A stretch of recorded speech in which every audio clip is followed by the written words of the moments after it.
अस्सलाम वालेकुम नाज़रीन, मैं हूं अरसलान को। अगर आप देख रहे हैं प्रोग्राम असल बात, एक बड़ा मसला जो आजकल हम देख रहे हैं, बारिश का ना होना। और ख़ास तौर पर अगर मैं बात करूं, इस्लामाबाद एक ऐसा शहर है जिसे मुसलसल बारिश के हवाले से गर्दाना जाता है और पैचेस में बारिश होती ही रहती है। लेकिन हम को 2-3 महीने से देख रहे हैं कि लंबे लंबे स्पेल्स गुजर जाते हैं, बारिश नहीं होती, फिर बीमारियां आ लेती हैं, फिर हम देख रहे हैं कि पानी की एकदम से कमी, जिसे वाटर स्कार्सिटी कहा जाता है, और फिर ग्लेशियर्स पर बर्फ़ का ना बनना और जल्दी पिघल जाना, ये क्या मसाइल हैं। जंगलात की कमी क्या मसला है। दुनिया भर को एक क्लाइमेट चेंज का सामना है और हम इस क्लाइमेट चेंज को कैसे लेते हैं, इस पर भी बात करेंगे। दुनिया क्लाइमेट चेंज को कैसे लेती है, हम इस पर भी बात करेंगे। अमरीकी नौमंतखब सदर जो हैं डोनाल्ड ट्रंप, जैसे ही वो सदर बने, उन्होंने एक बार फिर से कह दिया कि मैं पेरिस मुआहदे से बाहर निकल रहा हूँ। दस्तबरदारी का ऐलान कर दिया। ये क्लाइमेट चेंज के हवाले से बड़ी अहम मेरा ख्याल है सिचुएशन थी या डेवलपमेंट थी, जो पेरिस मुआहदे को लेकर हम दुनिया भर में इसमें बात करता लोगों को देखते थे। अमेरिका के बाहर निकलने से इस पर क्या फ़र्क पड़ जाएगा। और यही नहीं हुआ, वो WHO से भी बाहर जाने की तैयारी है उनकी। होने क्या जा रहा है और दुनिया को इतनी ज़्यादा माहौलियाती तब्दीलियों का सामना आखिर है क्यों। ऐसा क्या हो गया है कि हम 2017 कह लें, अगर उससे पहले भी था, लेकिन 2017 के बाद से मुतवातर हम देख रहे हैं हर साल कहीं ना कहीं बड़ा तूफ़ान, बड़ी आग, बड़े मसाइल। कहीं पर हम फ्लड की सिचुएशन, कहीं पर पानी की कमी, कहीं पर ग़िज़ाई क़िल्लत। ये मामलात हैं क्या। मौसम भी तब्दील इतनी तेज़ी से क्यों हो रहा है। जो सर्दियाँ आज से 2-3 साल पहले महसूस की जाती थी, आज क्यों महसूस नहीं की जा रही। आखिर ये क्लाइमेट चेंज इतना सीरियस इशू है क्यों, इस पर बात करेंगे। मुनीर अहमद साहब ने हमें ज्वाइन किया है, माहिर माहौलियाती तब्दीली हमारे साथ मौजूद हैं। साथ ही साथ डॉक्टर काशिफ सालिक साहब ने भी हमें ज्वाइन किया है। डॉक्टर साहब भी माहिर माहौलियाती तब्दीली हमारे साथ मौजूद है। बहुत शुक्रिया दोनों हजरात का। मुनीर साहब, हम इतनी तेज़ी से इस माहौलियाती तब्दीली का शिकार हो रहे हैं, क्या पूरी दुनिया हो रही है या सिर्फ हम हो रहे हैं। ये तो जो क्लाइमेट चेंज का इम्पैक्ट है, जो माहौल की जो तब्दीली है, ये तो ओवर द डेकेड सब तो पूरी दुनिया जो है वो इसको सफ़र कर रही है। सिर्फ हम थोड़ी सफ़र कर रहे हैं। लेकिन अब ज़ाहिर है कि जो कार्बन इमिशंस हैं, जो प्री इंडस्ट्रियल एरा से लेके अब तक, और फिर जब इंडस्ट्रियलाइजेशन हुई तो मैसिव कार्बन इमिशंस तो हुई हैं और मुस्तकिल हो रही हैं, और लेकिन उसको हम रोकने का कोई सबब नहीं कर रहे हैं। अब पॉपुलेशन बढ़ती जा रही है, आबादी बढ़ रही है, पूरी दुनिया की आबादी बढ़ती जा रही है। अब वो भी एक वजह है कि जितनी ज़्यादा आबादी होगी, आपको उतना ज़्यादा उनको रिसोर्सेज आपको रहने के सबसे पहले फ़राहम करने पड़ेंगे। जब आप लोगों को रहने के जगह फ़राहम करेंगे, घर फ़राहम करेंगे, तो उसके साथ अलाइड जो कंजम्पशन है वो भी बढ़ना शुरू हो जाएगी। फिर जब आपने घर बनाना है तो जाहिर है कि आपने बंजर इलाके में जाके तो बनाना नहीं है। आपने तो वहाँ पे बनाना है जहाँ पे पानी हो, आबो हवा ठीक हो, और फिर अर्बनाइजेशन का जो फैक्टर है पूरी दुनिया के अंदर, अर्बनाइजेशन, फिर जो माइग्रेशन आपका एक चल रहा है कि जहाँ पर थोड़ी ज़्यादा सहूलत है वहाँ पे लोग माइग्रेट कर रहे हैं। आप अपने मुल्क को देख लें कि जहाँ पे कम रिसोर्सेज हैं वहाँ से लोग जो हैं, आपके जो मरकज़ी शहर जो हैं, बड़े शहर जो हैं, उसकी तरफ को आ रहे हैं।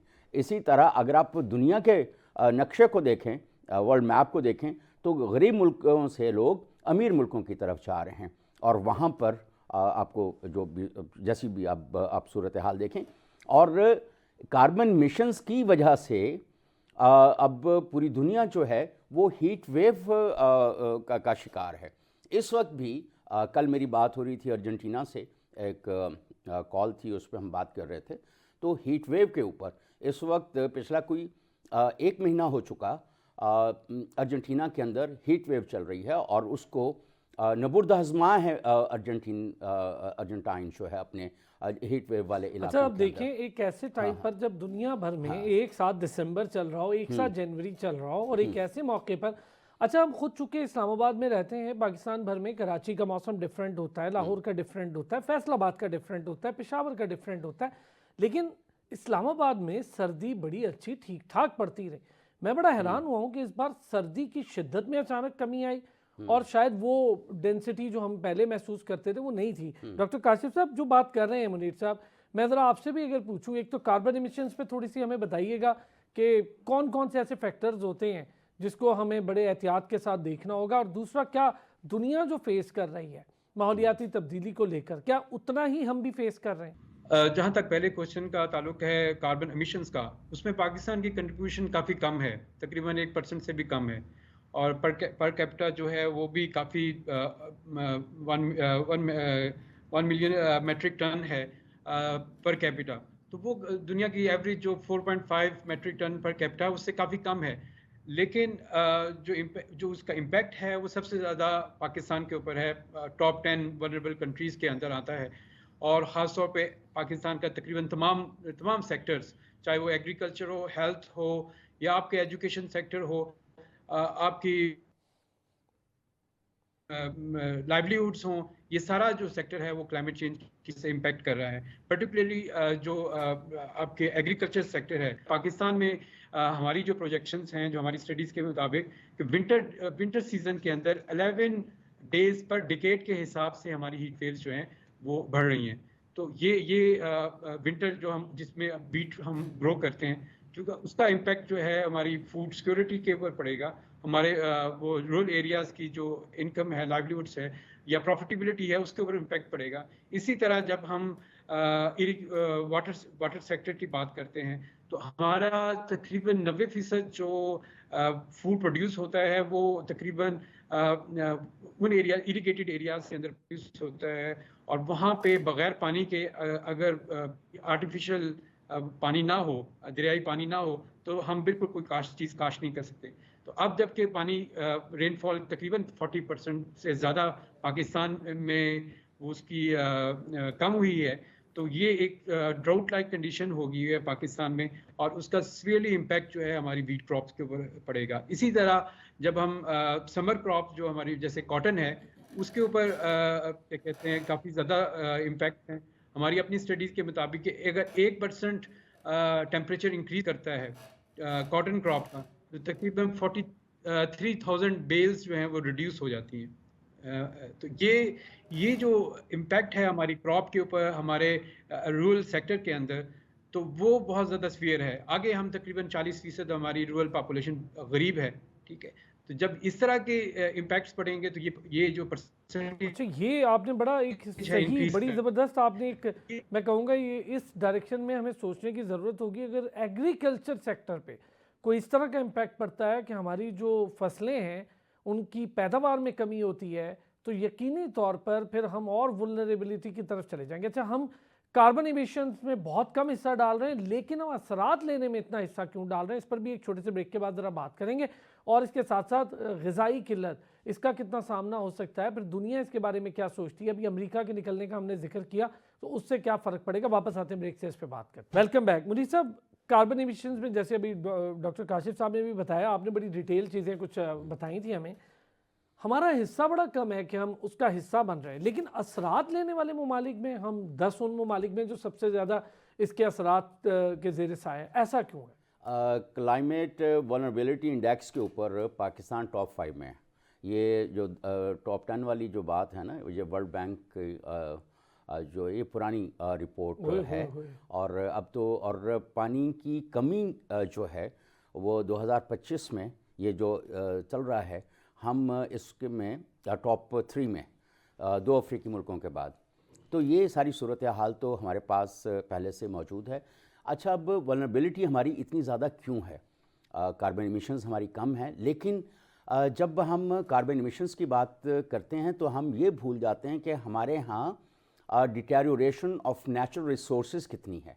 हमने कभी अब हमारा जो ग्रीन कवर है, डिफॉरेस्टेशन है, या पॉपुलेशन जो जिस रफ्तार से बढ़ रही है, लैंड यूज़ जिस तरह से हम एकदम तब्दील कर रहे हैं, हम इसको नहीं देख रहे। हमारे यहाँ 2018-19 में जब नई हाउसिंग पॉलिसी आई थी, तो आपकी ज़री ज़मीनें, आपके जो बागात थे फलों के, वो और ये सारे आपने तब्दील करके वहाँ पर हाउसिंग सोसाइटीज़ आपने बनाना शुरू कर दी।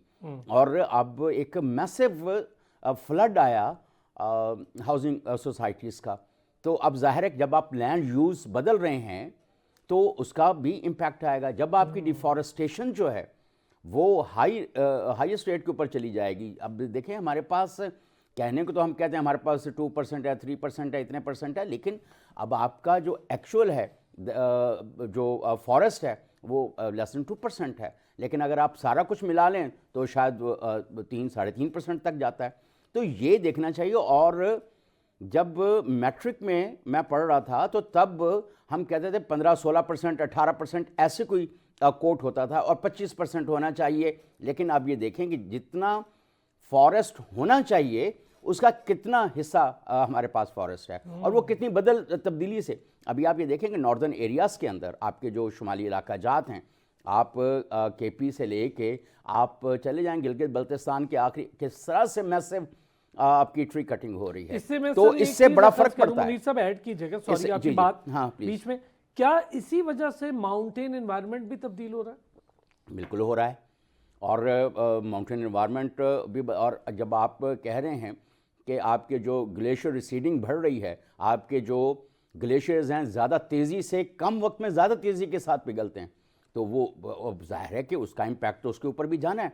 आपने तो K2 के जो बेस कैंप के करीब के जो इलाके थे वहाँ से भी आपने कितनी मैसिव ट्री कटिंग की है। सड़कें बनानी है, फलां करना है, फाइन, लेकिन जब आप एक्सेस रोड्स बना देंगे, चीज़ें करेंगे, तो दरख्त तो आप काटेंगे। फिर ह्यूमन इंटरवेंशन बढ़ जाएगी। जब ह्यूमन इंटरवेंशन बढ़ जाएगी, व्हीकुलर इमिशंस बढ़ जाएंगी, जब आमदोरफ्त बढ़ेगी तो तब्दीली तो आएगी। तो अब जो सबसे ज़्यादा है, अब आप अपने इस्लामाबाद को देख लें। इस्लामाबाद के अंदर एक वक्त में मार्गला की पहाड़ियों के ऊपर हमारे बचपन में बर्फ़ पड़ती हमने देखी, और जैसे जैसे आपने मार्गला हिल्स और नेशनल पार्क एरियाज़ को अंदर तबाह बर्बाद किया, या जैसे अब शक्करपड़ियाँ को देख लें, आपने दूसरे जिन्स, आपने ग्रीन बेल्ट जैसे ख़त्म की, तो इसी तरह हर शहर के अंदर आप डिटेरियोरेशन कर रहे हैं। अच्छा, ये जब आप देखो अरसलान, जब आप डिटेरियोरेशन कर देंगे ना, अपने इर्द गिर्द का इन्वायरमेंट ख़राब कर देंगे, तो वो जो प्रोटेक्शन आपको कुदरत ने देनी है वो तो कवर आपने हटा दिया। जब आपने उसको हटा दिया तो फिर बल्ले बल्ले, फिर आप मज़े करें, हीट वेव के भी मज़े करें। ये तो एक नया एक मसला खड़ा हो जाएगा। पहले ही पाकिस्तान गर्म ममालिक में है और फिर गर्मियों की शुरुआत बहुत जल्दी हो जाती है डॉक्टर काशिफ साहब। तो हम इन गर्मियों की शुरुआत के जो असरात होंगे उसमें ज़्यादा चीज़ एक देखेंगे, जो इस वक्त ग्लेशियर्स हैं वो थोड़ा जल्दी पिघल जाएंगे, फिर ग्लेशियर्स पे बर्फ़ कम जम रही है, फिर पानी की एक नई कमी का सामना हम देखेंगे, फिर जो फ्लड्स की सिचुएशन मुसलसल हर साल हम देखते हैं उसकी सिचुएशन तब्दील देखेंगे। ये तो बहुत सारी चीज़ें जुड़ जाएंगी इससे। जी, और मैं आपको बताऊं कि हमारी अपनी हमने स्टडी अपने दायरे में की है, तो वहाँ पे नॉर्मली जो आपके ग्लेशियर्स मेल्ट होते हैं वो मई से अक्टूबर में होते हैं, जहाँ पे आपको पानी अवेलेबल होता है और आप यूज टू भी हैं कि वाटर अवेलेबल है इन 3-4 मंथ्स में। लेकिन अब जो ये टेम्परेचर जो इंक्रीज़ है वो आपके नॉर्दर्न एरियाज़ में सबसे ज़्यादा प्रोजेक्टेड और एक्चुअल टेम्परेचर इंक्रीज़ आपके नॉर्दर्न एरियाज़ में हो रहा है, और उसकी वजह से हमारी स्टडी कहती है कि आपकी जो मेल्टिंग है वो अप्रैल मार्च में स्टार्ट हो जाती है और अक्टूबर तक जाती है। तो ये जो स्पैन है इंक्रीज जो उसकी स्पेशल यानी कि उसका टाइम पीरियड जो चेंज हो गया हुआ है, और उसकी जो वेरिएबिलिटी पानी की है अवेलेबिलिटी की, वो जो शिफ्ट हो गया है, उसकी वजह से बहुत सारे इश्यूज हैं। आपके जो वाटर डिस्ट्रीब्यूशन के इश्यूज हैं और खास स्टोरेज के इश्यूज हैं। स्टॉक है आपकी जो पॉपुलेशन, जो मुनीर साहब ने भी बात की है, वो हमारी पॉपुलेशन इज़ नॉट प्रिपेयर्ड, उसकी तरबियत नहीं हुई कि अगर कोई खास तौर पर अगर हम एग्जांपल ले लें अपने फार्मर्स की एक ट्रेडिशनल नॉलेज है अपना कि ज़मीन को कैसे उगाना है, कितना पानी है गंदम को या कपास को कितना पानी चाहिए, लेकिन क्लाइमेट चेंज ने वो सारा जो नॉलेज है फार्मर का उसको तकरीबन पलट के रख दिया। अब तो दुनिया इस पर चली गई है कि किस पौधे को कितना पानी चाहिए। वो तो अब एक नई फार्मिंग की सिचुएशन पैदा हो गई है सर। वो हम देखते हैं कि मुख्तलिफ जो जिम्मेदार हैं उन्होंने बड़ी एडवांस टेक्नोलॉजीज़ का यूज़ कर दिया, एक एक पौधे को अलग अलग पानी देने वाली फार्मिंग भी शुरू हो गई है। फिर ये बताइएगा, अच्छा मैं दोनों से पूछता हूँ डॉक्टर काशिफ साहब, ये जो बारिश के सिस्टम्स हैं ये आर्टिफिशियली जनरेट जो होते हैं, इससे क्या फ़र्क पड़ जाता है मौसम पे?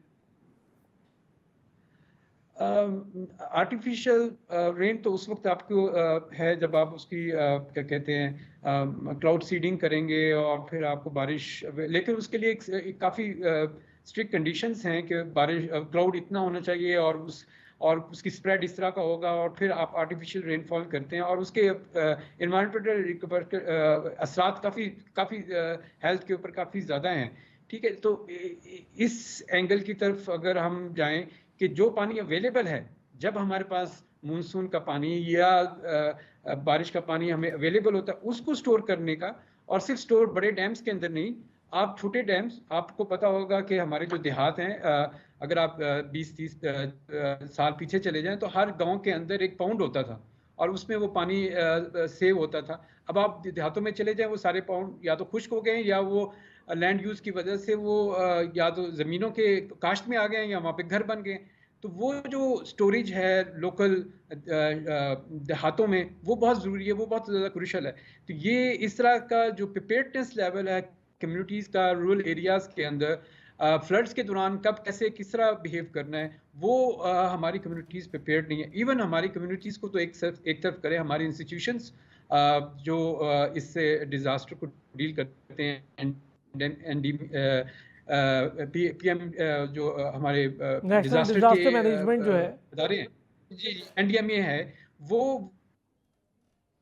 अच्छा, एक सर, एक चीज़ मैं ज़रा ब्रेक से आता हूँ। एक चीज़ हमने देखी कि नेशनल कम्युनिटी एडाप्टेशन प्लान था, अब इसका क्या बना, क्या अमल दरामद होता है इन चीज़ों पर या नहीं होता? फिर ज़रा इन सारी आफात को देखते हुए क्या आगे आने वाले दिनों में या आगे आने वाले सालों में पाकिस्तान को क्या ऐसे इकदाम उठा लेने चाहिए? क्योंकि ये बड़ा इंपॉर्टेंट होगा सुनने में भी और समझने में भी कि चलें जो कुछ हो रहा है वो समझ आ रहा है, किन किन वजूहात की वजह से हो रहा है। हमने कॉलोनीज़ बना दी, कंक्रीट के जंगल बनाना शुरू कर दिए हैं पूरा मुल्क। कराची में तो शाज़ो नादिरी कोई दरख्त मिलता हो तो मिलता हो, यही हाल कराची के साथ जुड़े शहर हैदराबाद का है, दरख्त मिलते ही नहीं है। कॉलोनीज़ बन रही हैं, कंक्रीट के जंगल बन रहे हैं, इससे असरात जो हो रहे हैं वो नज़र आ रहे हैं। लेकिन क्या किया जा सकता है और क्या होने जा रहा है, हुकूमती सतह पर क्या इकदाम उठाए जा रहे हैं, फिर ये अमेरिका वाला मामला भी ज़रा डिस्कस करते हैं एक ब्रेक के बाद। वेलकम बैक मुनीर साहब। 2-3 चीज़ें, एक तो ज़रा हम चाहेंगे शॉर्टली हम जल्दी डिस्कस करें। एक तो कालाबाग डैम, चलें वो सियासी मसला बन गया, उसका कोई हल होना चाहिए था, नहीं होना चाहिए था, वो भी उसको भी आगे ले जाएं। जो छोटे मोटे डैम्स बनाने का एक प्लान था वो भी हम नहीं देख रहे हैं। दियामिर भाषा भी पिछली पीटीआई गवर्नमेंट ने इतने ही वावेला किया लेकिन हुआ कुछ नहीं उसमें। अब ज़रा मुझे ये बताइए, नेशनल एडॉप्टेशन प्लान था, इस पर कितना अमल हुआ? दूसरा, हमें क्या करना है, अब आगे क्या करना है? देखें अरसलान, सबसे पहले तो जो वाटर स्टोरेज की बात है ना, डैम्स की और ये सारा रिजर्वायर, हाँ रिजर्वायर्स की, कि हमें पानी को ज़ख़ीरा करना चाहिए। इतना पानी हमारे पास आता है फ्लड्स की सूरत में, और वो हम उसको इस्तेमाल करने के बजाय वो हमारे लिए अज़ाब इलाही बनकर आता है। और हमने अभी तक आप देखें कि कहाँ सवात से जब ये फ्लड्स जनरेट होते हैं या बलूचिस्तान से या जहाँ से भी, तो लेकिन रास्ते में उसको कहीं पे भी स्टोर नहीं किया जाता। एक तो सबसे पहला काम पाकिस्तान की इदारों को ये करना चाहिए। अब तो ज़ाहिर है कि बहुत सारी चीज़ें सूबाई सतह के ऊपर हैं, वो इनको जो हम बहुत वक्त से कह रहे हैं, चेक डैम्स बनाएं, पॉन्ड्स बनाएं, झीलें बनाएं, और इसकी कुछ मिसालें हमारे पास मौजूद भी हैं। आप ज़्यादा दूर ना जाएं, चकवाल में उसमें हमने कई दफ़ा इसके ऊपर बात की है। लेकिन वो जो एक रेप्लिकेबल मॉडल्स हैं वो रेप्लिकेट नहीं हो रहे, हम कहीं पे भी उनको आगे लेके नहीं चल पा रहे, कहीं पे भी हुकूमती अच्छा, अगर मैं महदूद अंदाज़ा आपसे पूछूं, हमें छोटे अभी चेक डैम्स का आपने जिक्र किया, हमें कितने डैम्स की ज़रूरत हो सकती है? सिंध में देख लें, बलूचिस्तान में अगर हम देख लें, केपी में देख लें और पंजाब में भी, लेकिन कितने डैम्स हों? मेरा ख्याल है कि अगर छोटे डैम्स की बात करें तो कम से कम 20-25 हज़ार डैम तो आपके यहाँ बनना चाहिए, अगर आप चाहते हैं कि आपकी आबादी को पानी मिले, एक बात।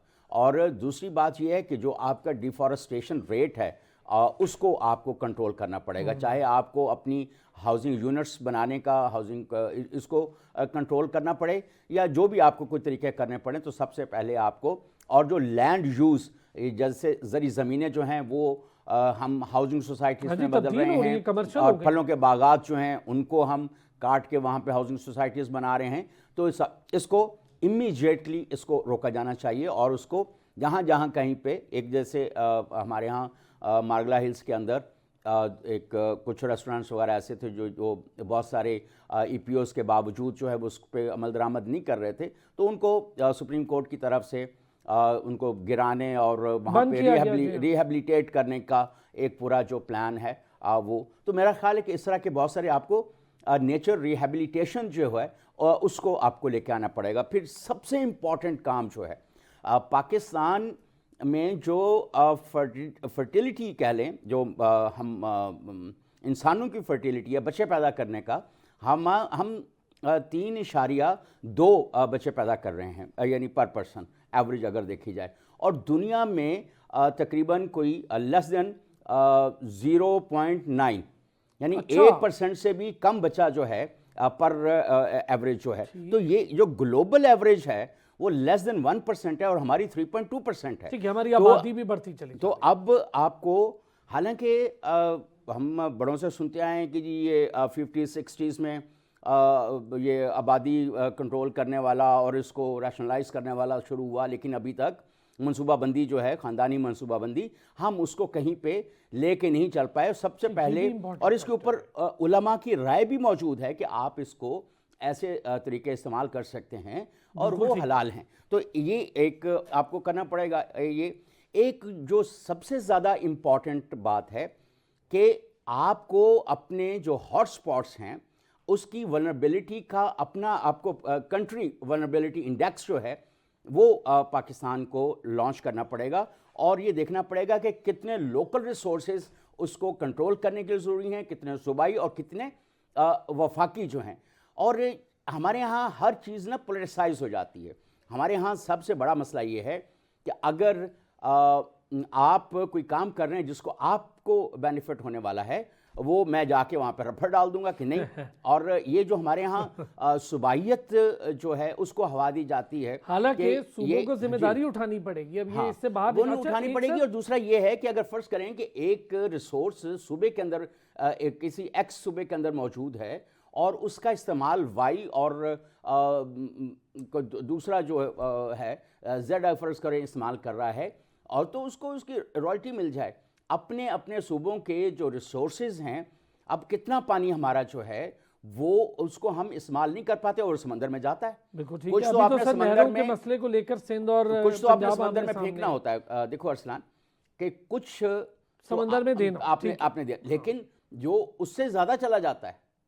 अब बाज जगहों के ऊपर लोगों की ये भी अप्रोच है, पानी भी तो बहुत जा रहा है, ये भी तो एक बड़ा मसला है। अच्छा, इस पे तो चले सर, मैं एक बार फिर आपसे डिबेट और एक आखिरी एक और बात, हमारे यहाँ जो वेस्ट मैनेजमेंट है और रिसाइकलिंग है, इंटीग्रेटेड रिसोर्स रिसाइकलिंग का कॉन्सेप्ट जो है उसको बढ़ाने का जरूरत है। वेस्ट मैनेजमेंट अच्छा जो हो रही है वो तो ठीक है ना, जो चल रहा है प्रोसेस वो तो ठीक है। देखिए नहीं, हमारे यहाँ वेस्ट मैनेजमेंट का बहुत बड़ा मसला है। ये 5 मैंने पॉइंट्स किए हैं, इनका ये 5 स्टेप्स अगर आप इमीडिएटली आज से लेना शुरू नहीं करेंगे तो आगे जाके वैसे भी हम देख रहे हैं मुसीबतें बढ़ती चली जा रही हैं, सर्दियां कम होती चली जा रही हैं, शिद्दत बढ़ती जा रही है। डॉक्टर काशिफ साहब, एक चीज़, अमेरिका के पेरिस मुआहदे से बाहर आने से क्या कोई डिफरेंस क्या है, कोई असर पड़ जाएगा दुनिया पर, क्या होगा?